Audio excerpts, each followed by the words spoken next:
What's up, guys? Back with another Nancy Drew, The Legend of the Crystal Skull, episode 2. And, let's get right into it. I got much to say. These intros, they're like 10 seconds or less. I tried to keep Here's my like center of operation. But, right into it. Okay, so we just found the box. The password is in here.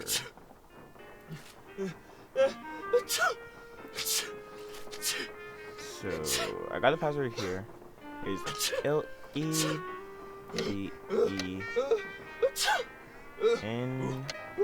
NUNDTOD.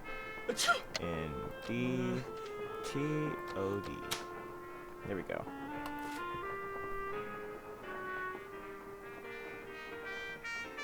Whoa, this is weird. I better call Nancy and read this to her word for word. Wow, Bess, that is weird. No, I'll tell you what's weird. The box the letter is in is padded, and it has this round indentation in it that's the exact size of a human skull. It's like it used to contain a skull, but now it doesn't. Did you find anything else? Yeah, inside the box that this box is in, there's a couple of photographs. One's of a boy and a dog, and the other is of an iguana dressed up like a pirate. What? Yeah. And there's a costume in the box of a skeleton man. Really? And did I mention that Lamont was very reluctant to talk about buying this box of stuff from Henry? Said he didn't want to get anyone in trouble, whatever that means. Sounds like he or Henry, or possibly both, are up to something they shouldn't be. Good job, Bess. I'm gonna poke around here and see if I can find out anything about a skull called the Whisperer. You better go take care of Lamont. Would you believe it? The guy is still sneezing. He must keep nose spray around because something's wrong with his sinuses. Oh, he's gonna hate me. Alright. Let's go talk to people. We gotta do something with this clock. But I don't have the thing for that yet. So, we're gonna do that a little later. I heard there was like something in that book. But I guess not right now. I guess we can look at it right now. Henry. Yes? Is your great-uncle's estate worth very much? I have no idea. Nor will I until I get all his affairs settled. He was a dentist for most of his life, so he must have had some money squirreled away. As you can tell, he was darn good at squirreling away junk. Have you had any of his things appraised? Somebody from a curio shop came in and took a quick look around, but it wasn't anything formal. Why is there an empty frame in the gallery in the other room? Apparently, someone stole the canvas. Renee says it disappeared sometime after Bruno died. Was it valuable? In a way. It was of my parents. I think it was painted in the garden out back. Renee doesn't like me. Wouldn't surprise me if she took it out of spite. I found this scrap of paper in the fireplace. Do you know anything about it? No. You always go digging around in people's fireplaces? Just looking for something that might tell me who that skeleton man was. Ah, Are you sure you don't know anything about it? yes. Anything else? Why is there a model of a cemetery in the other room? Because Great Uncle Bruno used to oversee the cemetery next door. Made that scale model so he could keep track of where everything, or should I say everyone, was. Crafted all those miniature crypts himself. And people think I'm weird. Do you know what this is? I found it in the other room. Looks to me like some kind of tracing. I was thinking that maybe my skeleton man left it behind. Well, I sure don't know anything about it. Anything else? Back to work. I'll let you get back to work. Sounds good.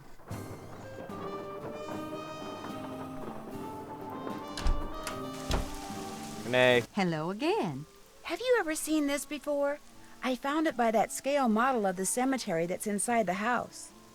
It's a mystery to me. I suggest you ask Henry. He leaves things lying around all the time. I guess it figures I won't notice amid all the other clutter. But I do. I notice everything. How else may I be of service to you? What can you tell me about the painting that's missing from the frame in the gallery? Very little, I'm afraid. I didn't notice the picture was gone until after the reception following Dr. Bolet's funeral. I cannot even tell you what it was a picture of. I'll see you later. Thanks for coming by. She obviously does. I mean, who says that? She obviously does. Obviously. Spider.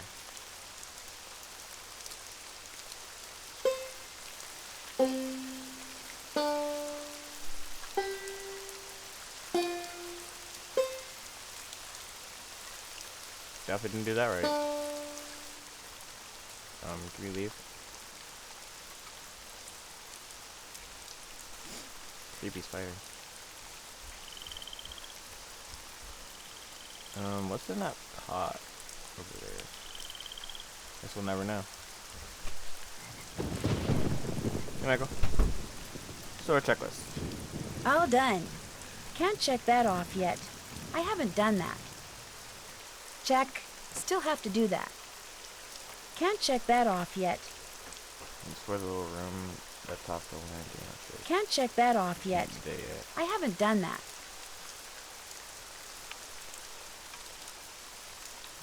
The grandfather hallway, stand. Does it?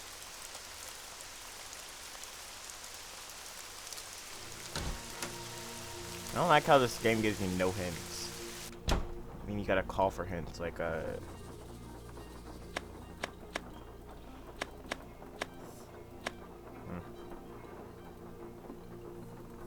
Is that an iguana? That's fake. Whoa. What was that? That was Uncle Bruno's pet iguana, Iggy. He's always in here stealing paper. Must be using it to build a nest or something. Look, I had all those books arranged so they fit perfectly in that box. Put them back in, okay? I don't have time. I just want to look through this one book. Go right ahead, after you put all those other books back. Fine. There. Here and then start away this way. Here, can you like twist them or anything like that? Or do I have to go like that? Okay. Hey, can you turn that down? Or get out real quick?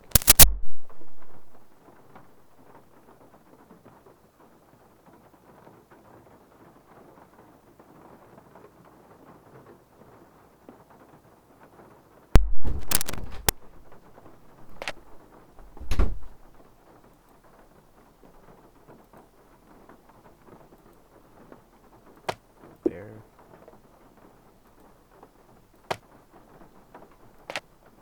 And then there.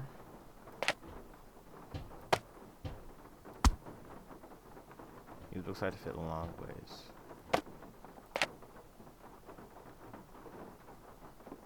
There. Oh wait. Everything seems to be a little uneven. So it's with the flat book. There.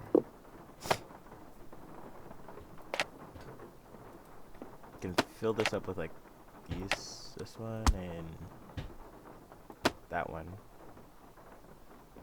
and then this one could go right there, and then this one goes here. Nope,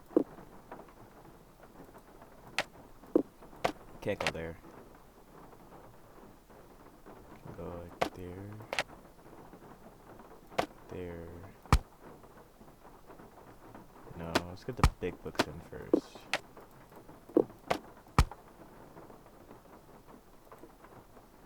There.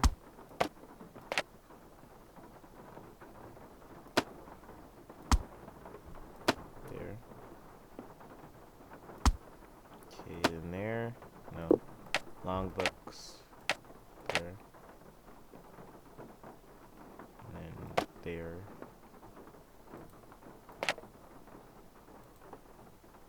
There. There.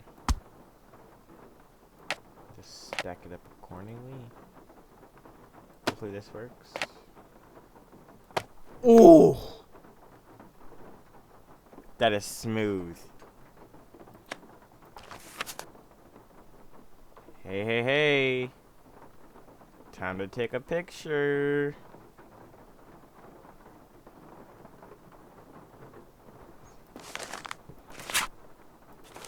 Ooh, I'll snatch that.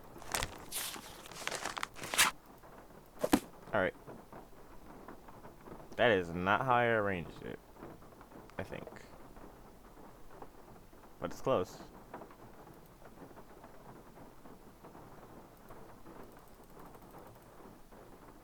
Talk to Renee again.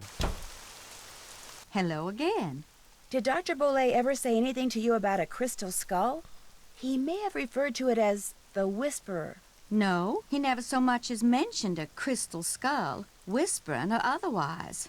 I understand that Dr. Bolet had some interesting pets, like an iguana. That man never met a creature he didn't like. He'd train them to do all kinds of silly tricks, then let 'em run free, inside the house as well as out. Do you know how he went about training them? I surely do not.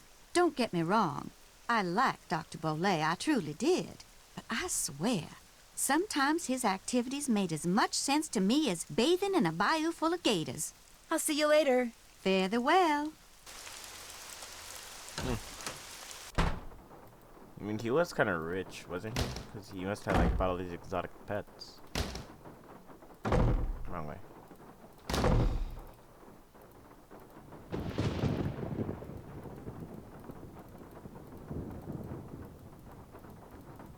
Anything over here? Make some phone calls.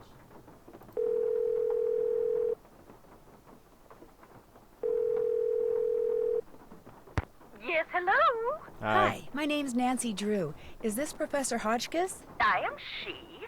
Nancy Drew. Your name has a ring to it. Do I know you? Yes, as a matter of fact, we met a little while back in Wisconsin. Oh, yes. You were the delightful young lady doling out the samples in the tasting room of that cheese factory. Yum, yum. No, I met you at Wickford Castle. That's ridiculous. There was no cheese tasting room at Wickford Castle. No, we were both guests there. I found a journal written by Marie Antoinette which you translated. Remember? Thanks to you, suddenly all I can think about is how wonderful a nice big slab of Colby cheese would taste right now. Listen, Mandy, I'm on a deadline, so if you could please just tell me why you called. But my name isn't... Deadline! Let's cut to the chase, shall we? Chop, chop. Okay, whatever. Did a man from New Orleans named Bruno Bolet ever call you? Ah, now there's a name you can remember. Bolet. Nice and French. I'm a scholar of French history, you know. Yes, I know. So did Bruno Bolet call you? Indeed he did. Oui, oui. Why did he call, if you don't mind my asking? Because he had read my book, of course. The Crystal Skulls. Fact or fable, one of my best efforts. Sold like hotcakes, smothered in a rich, tangy lemon sauce. Did he say anything about owning one of the skulls himself? I would have hung up on him straight away if he had. I tell you, Brandy, if I had $1 for every crackpot who's called claiming to own one of those skulls, I'd be able to dine at the Russian tea room every evening for the rest of my life. Whoa. All right, that's a bit of hyperbole, but you get the picture. No. If memory serves, we talked mostly about the skull called the Whisperer. He wanted to know if I had learned any more about it since my book was published, which I hadn't, or if I had any theory as to what happened to it, which I didn't. And that was the extent of your conversation? Well, now, let me think. My, such insatiable curiosity, Nellie. You remind me of someone I encountered on one of my journeys. But for the life of me, I cannot remember her name or the circumstances. Nancy Drew, Nancy bruh. Drew? Wickford Castle? Ah, the eyes have it. I'm sorry? That's what Bruno Bolet said when I turned the tables and asked him if he had any idea where the Whisperer was. He said, the eyes have it. Then he chuckled and hung up. Rude. How much would a crystal skull like the Whisperer be worth? In this crazy day and age, where the shorn hair and used tissues of celebrities get sold for thousands of dollars, there's absolutely no telling, Candy. $500,000 easily. Maybe even $1 million. Maybe 2. Maybe 10. The sky's the limit. Cha-ching, cha-ching. If someone found a skull made of crystal, how could they be sure it's one of the crystal skulls? Wonderful question, Francie. How indeed? Because because there are sure to be thousands of fakes out there, perhaps tens of thousands. But remember, the real skulls were made long before the tools commonly used for carving today were invented, which means let's put on our thinking caps. I'm not very smart. You gotta tell me the answer. Modern-day tools would have left marks if the skull was a fake? Exactly so. Mind you, the marks on a good fake would be microscopic and thus imperceptible to the human eye. However, any thorough laboratory analysis would quickly unmask a counterfeit. So the only way to prove that a skull is the real deal is by proving it's not a fake? And by examining its provenance, its history of ownership. If it can be shown that a particular specimen has been passed along from antiquity into modern times and didn't just suddenly appear in, say, Germany in the mid-19th century, that would tend to support its authenticity as well. In your book, you said that all the people who've ever owned the Whisperer were murdered, yet Bruno Bollet dropped dead of a heart attack. Are you saying the Whisperer was in his possession after all? The scallywag! Why didn't he tell me that? Oh, that's right, I would have hung up on him. Well, if that's the case, then I strongly suggest you take a close look at his so-called heart attack, Sandy. Because if he owned the skull and he died, I guarantee you it was at the hands of someone else. Or my name's not Beatrice Gertrude Winifred Hotchkiss. So you're saying he was The murdered? idea that the Whisperer can make its owner immortal, do you believe that? I believe that things that defy any so-called rational explanations happen all the time, Nessie.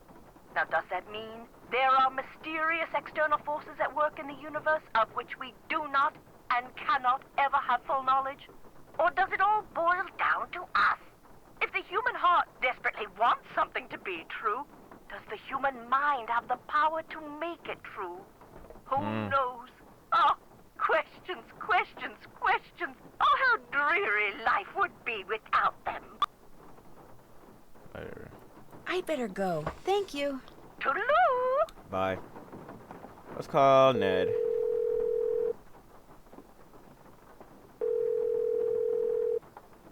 Hello, Nancy? Hey, Ned. It's about time you called. Did you make it to New Orleans okay? Yep. Have you seen Henry? Oh, yeah. I'm not sure I like the way you said that. Is he okay? He's fine. Well, he's the executor of his great-uncle Bruno's estate, which he's not real happy about. But he and his great-uncle weren't that close, so he's not grief-stricken or anything. Well then, are you okay? Other than being attacked on my way into Henry's house by a skeleton wearing a red ascot and getting knocked out by the smoke bomb he threw at me, I'm fine too. What? Let's just say that I've Yeah, I think stumbled Nancy onto needs a to leave. mystery, and I'm not leaving till I solve it. Why am I not surprised? Is Bess with you? No, but she has been helping me. So tell me about this skeleton man. Well, it was someone in a costume, obviously. He or she was leaning over something in the great room when I walked in and surprised them. So they threw a smoke bomb at you and ran? Yeah, I must have interrupted whatever they were doing. What were they leaning over? A scale model of the cemetery next door. Henry says his great-uncle Bruno made it so he could keep track of who was buried there. Apparently, Bruno used to oversee the cemetery. And right near the scale model, I found a tracing of some kind of symbol. I'm thinking maybe Skeleton Man dropped it. Why would Skeleton Man be interested in the scale model of a cemetery? Good question. Maybe I'll take a real good look around in there and see if I can find out. Good idea. Alright. I'm still trying to figure out how you got to be friends with Henry. Well, we're not best friends or anything. Heck, we're not really even friends. I just feel sorry for the guy. I mean, Really, he never Ned? hangs out with anyone between classes, and when I'd heard there'd been a death in the family, I just wanted to make sure he was okay all by himself down there.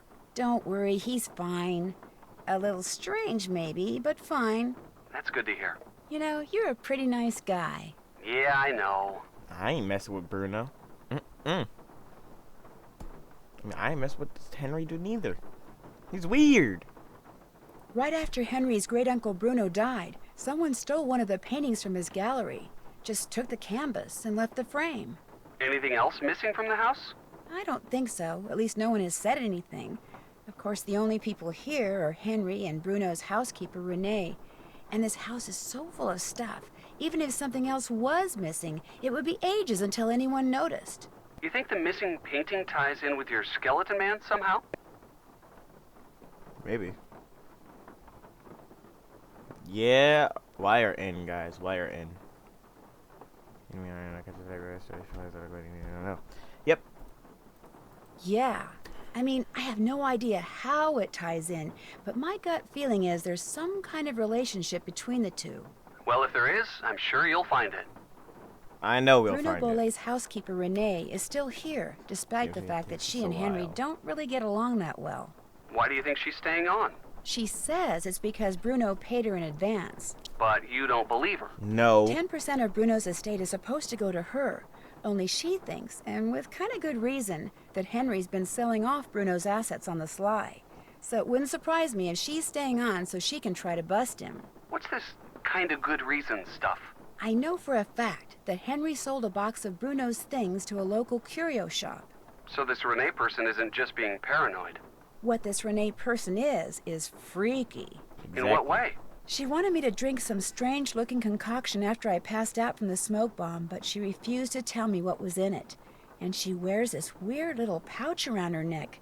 Says what's inside it connects her to the energy that powers the universe. It's the She's probably Infinity harmless, Stone. It's an but Infinity stay on her Stone. good side, just in case. Yeah, the thing she's wearing around her neck is an Infinity Stone. So, Are you familiar with the legend of the so-called crystal skulls? Is that where aliens supposedly scattered a bunch of perfectly formed crystal skulls all around the world like thousands of years ago? And all the skulls have different magical powers? Something like that, yeah. Apparently Henry's uncle was the proud owner of the Whisperer, the skull that was supposed to make whoever owned it live forever. Only now he's dead and another superstition bites the dust. Maybe, maybe not. See, this book I found in Bruno's library said no one who has owned the Whisperer has ever died of natural causes. So how did they die? They were all murdered. Come on, you don't believe that crystal skull stuff is true, do you? absolutely not. But right now, what I think doesn't matter. The people who knew Bruno had the skull, if one of them believed in the Whisperer's power, they may have figured the only way they'd ever be rid of Bruno was to cause his death. But I'm pretty sure Henry said he died of a heart attack. Heart attacks can be induced. You've been watching too many of those forensic detective shows. Yo, That may facts. be, but what's really interesting is the skull is missing. That is interesting. And I'll bet you anything that's what my bony friend in the red ascot was looking for. Does Henry know where the skull is? I haven't gotten around to asking him about it yet. But if that skull is still around here, I intend to find it. I kind of figured that. I'd better get going. Call again, okay? Soon. Okay, bye. Okay. See ya. What is lab company?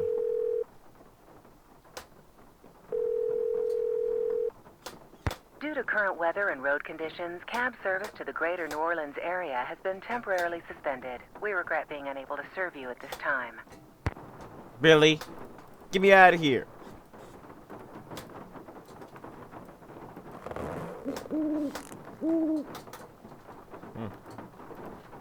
Creepy.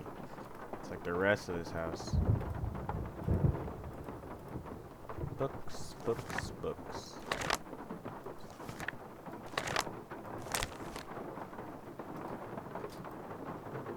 What's in here? Oh. Ooh.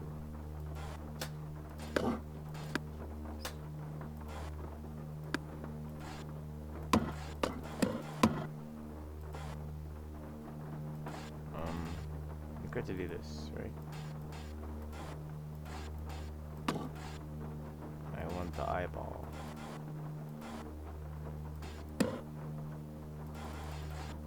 Wait, I need to go one more up. Then that's not gonna work.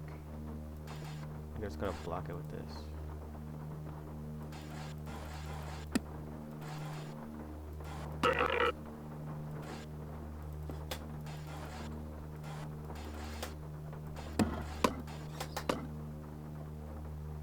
Okay. And then yeah, I think I need to restart that. Okay, so let's go up. Go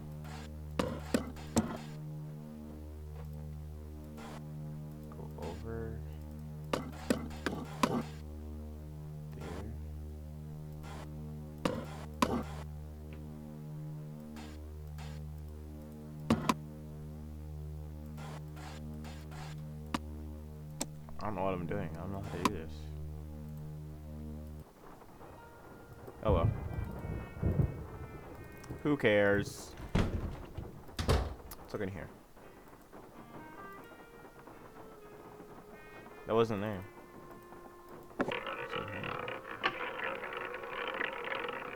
An eyeball. Why am I not surprised?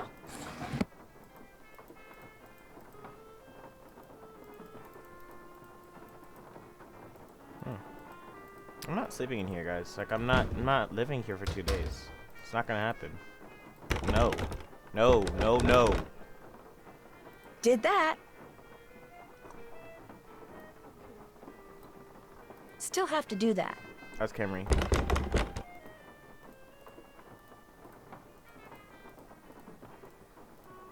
Wrong way.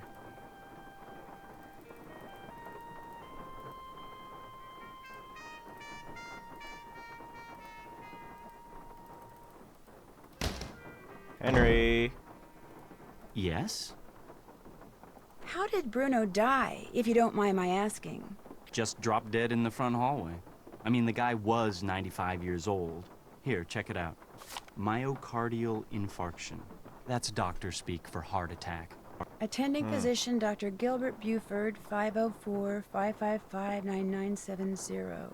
Was that Bruno's doctor? And his best friend, or so I'm told. I've never met him. Interesting keychain. That's one of Uncle Bruno's glass eyes.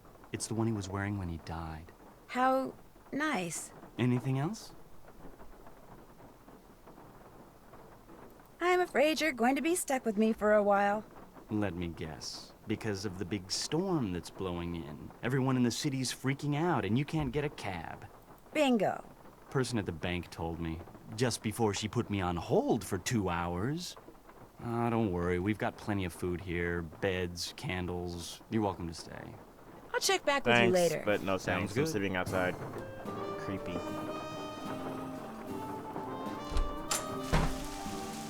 Hello again. Were you in the house when Dr. Bolet passed away? I was indeed. I was in the library cleaning when all of a sudden I heard a big thump. I hurried out to investigate, and sure enough, there was Dr. Bolet lying by the front door. And as I Shoulda rushed used over your to him, herbs. the door opened and in walked Gilbert Buford. He took one look at Dr. Bolet and hollered at me to call 911. So I ran back into the library and did just that. When I came back out, Gilbert was leaning over Dr. Bolet, listening for breathing, I suppose. And then he started pushing up and down on his chest. But it was too late. Even I could tell that Dr. Bolet was gone. What was he doing by the front door? I assume he saw Gilbert coming and was going to open the door for him. Not that there was any need.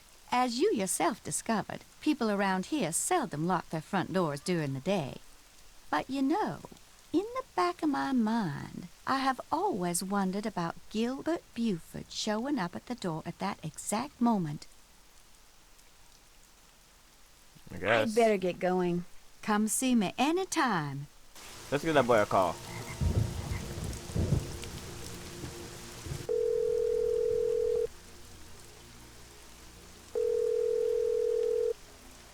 This is Dr. Gilbert Buford's answering service. How may I help you? I need to talk to Dr. Buford. Could you maybe give me a number where I can reach him? No, ma'am, I cannot. Is this an emergency? Sort of. I mean, it's not a medical emergency. See, I'm only going to be in town for a short time, and Dr. Buford and I have this mutual friend who died recently, and I just really need to talk to him about it.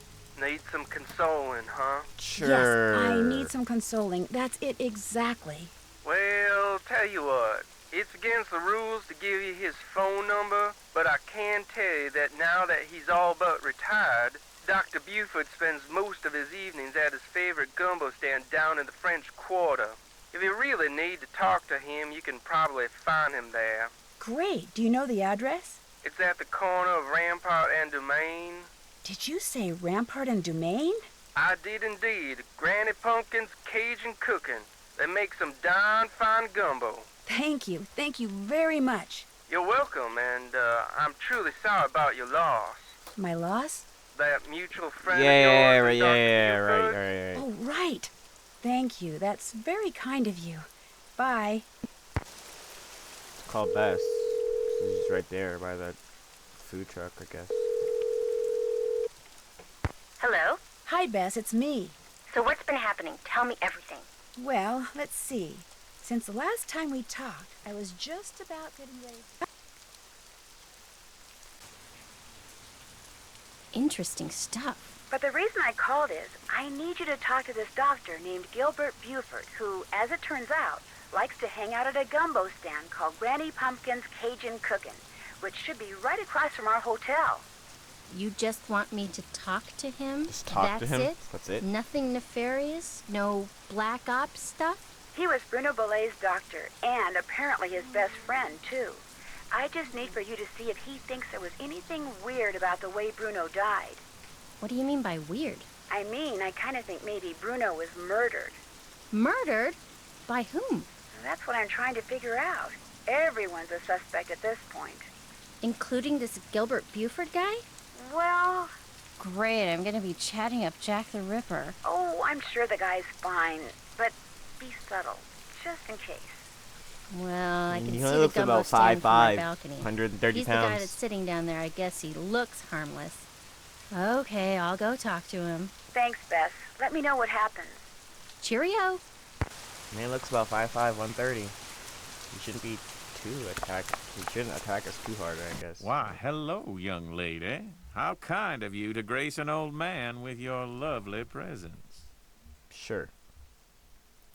Are you Dr. Gilbert Buford? I'm delighted to report that I am indeed.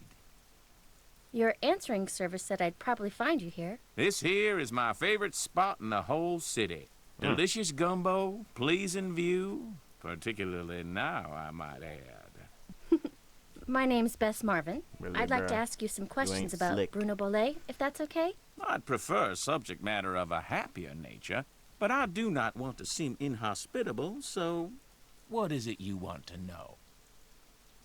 Is it true that Dr. Bolet was your best friend? Well, now, I was certainly his best friend, but I cannot honestly say that he was mine. Fact is, while socializing with my fellow man, particularly with pretty young women such as yourself, has always been a source of pleasure for me, Bruno was just the opposite. Unfortunately, the older he got, the more numerous his idiosyncrasies became, and the less concern about their negative effect upon others he became. His idiosyncrasies didn't bother you? Now, as a doctor of medicine, I am not only accustomed to dealing with the abnormal, but I find that I'm actually drawn to it. I, for one, thoroughly enjoyed Bruno's outlandish personality, although at the same time I fear it may have played a role in his demise. You see, he died of a myocardial infarction, most likely caused by age-related atherosclerosis. Dying of a heart attack is all too common for people who are socially isolated, and Bruno Bolet had most certainly become that. Dr. Bolet's housekeeper says you just happened to walk in just as he was having his heart attack. Is that true? Indeed it is. I hadn't seen him for a while, so I picked that day to pay him a visit. I walked up to the front door, found it unlocked as usual, opened it, and there he was, lying on the floor in obvious distress. The next thing I know, his housekeeper came running in and started shrieking and carrying on, until finally I sent her out of the room so she could summon an ambulance, and I could once again hear myself think. Well, let's see. Then I knelt down and saw that he wasn't breathing. So I pulled him away from the doorway so I'd have more room to work on him and began chest compressions. I continued until the medics arrived, but nothing they did made a difference either. Was Dr. Bolet unconscious the whole time? Yes, he was. Can you remember anything that might indicate what he was doing by the front door? I mean, had he just come in from a walk? Was he wearing a hat? Was he holding anything? Had he dropped something? An umbrella? Sunglasses? Wait a minute. Why, yes. Yes, he was holding something. A piece of paper. And on the floor next to him was an envelope. He must have collapsed while reading a letter. Do you know what happened to it? Now, I know the letter was no longer in Bruno's hand when the paramedics arrived, so perhaps he released the letter when I moved him. And yet, I do not recall seeing it on the floor when they wheeled him out the door. Iggy. What's icky? Iggy. Iggy is an iguana Bruno befriended, then turned loose in his home. It soon developed the annoying habit of stealing paper and stockpiling it in the vent system. The vent system? Are you saying an iguana made off with the letter Bruno had been reading? It would not have been the first time a missing document ended up in Iggy's possession. Renee would periodically call me saying the lizard had absconded with one of Bruno's prescriptions and would I please write her up a replacement. In any case, Bruno once told me he was training Iggy. Said he taught Iggy to retrieve the things it had stolen. Do you think it's possible that Renee caused Dr. Bolet's death by, say, hoarding the pills from those missing prescriptions and giving them to him all at once? No. Had he died of an overdose of the medications I had prescribed, the manner of his death would have been quite different. But he died of a heart attack. Of that I am certain. However, I know for a fact that Renee is deeply involved in the practice of hoodoo. And as Bruno's housekeeper, she had ample opportunity to use it against my poor old friend. You're not serious. Young lady, never, ever underestimate the power of suggestion. If a person believes in something, even on a subconscious level, fantasy can easily become fact. And who knows what rubbish Renee filled Bruno's mind with? Drink this, don't eat that. This brings good luck, that brings bad, day in and day out. Even if he said he didn't believe a word of it, who knows how much his subconscious was absorbing? He was very old That and is vulnerable. facts. So could Renee have caused Bruno to have that fatal heart attack? There's not a doubt in my mind she could indeed. That's Did facts, Dr. dude. Bolet ever say anything to you about owning a crystal skull? Why, yes. Yes, he did. In fact, he showed it to me once. Said it had magical powers. Said owning it was going to allow him to live forever. I thought it was utter nonsense and told him so. Well, he didn't appreciate that at all. Refused to talk to me for a full 2 weeks. Wow. Do you have any idea where he kept it? No. He was terrified that someone would steal it from him, so he told no one its location. Not even me. Tell me, Miss Bess, what do you know about that crystal skull? This friend of mine, who is also a friend of Henry Bolet, you know, Dr. Bolet's great-nephew.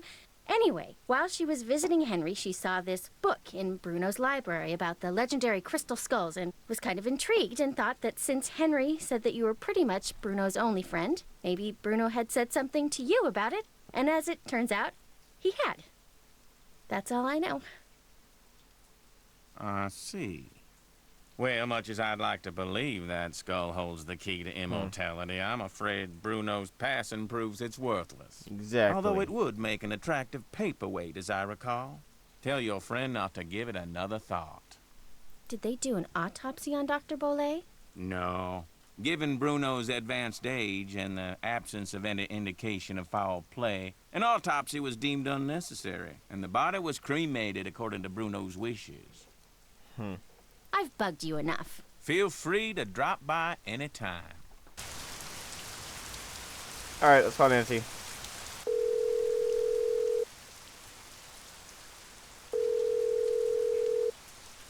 Hello? Hi, Nance. Okay, here's what's been happening at my end. And that's pretty much it. Good work. I'll take it from here. Thanks again. Good luck. Bye. All right. All done. I haven't done that.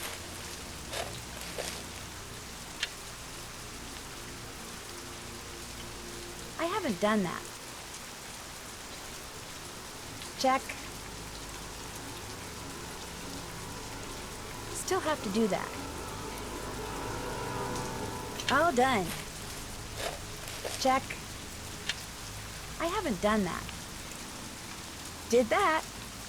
Still have to do that. Check. Did that. Still have to do that. All right. Talk to her. Hello again. Hi. Nice talking to you. Come see me anytime. All right then. Where can we find that book? Ooh.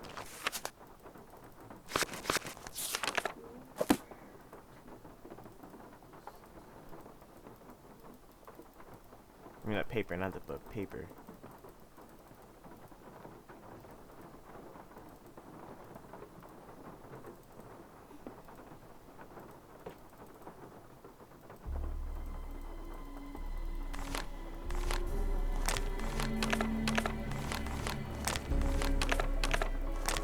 Documents.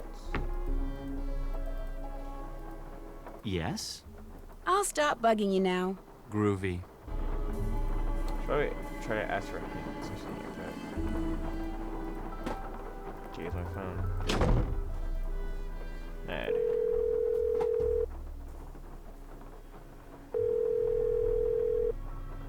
Hey, Nancy. How's it going? Pretty good. Meaning...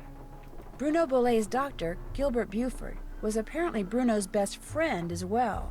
Think Bruno told him about the skull? Yes, in fact, Dr. Buford told Bess that Bruno showed it to him once. But apparently he told Bruno the skull was bogus, and Bruno got a little ticked off. Never showed it to him again. Well, when it comes to murdering someone and making it look like a heart attack, a doctor's got to be right up there when it comes to suspects. Don't worry, I've been thinking the same thing. So what else is going on? Nothing. I'd better get going. Keep me posted. You got that? Got it. Bye, Ned. Bye, Nance. Alright. Pictures, pictures, pictures.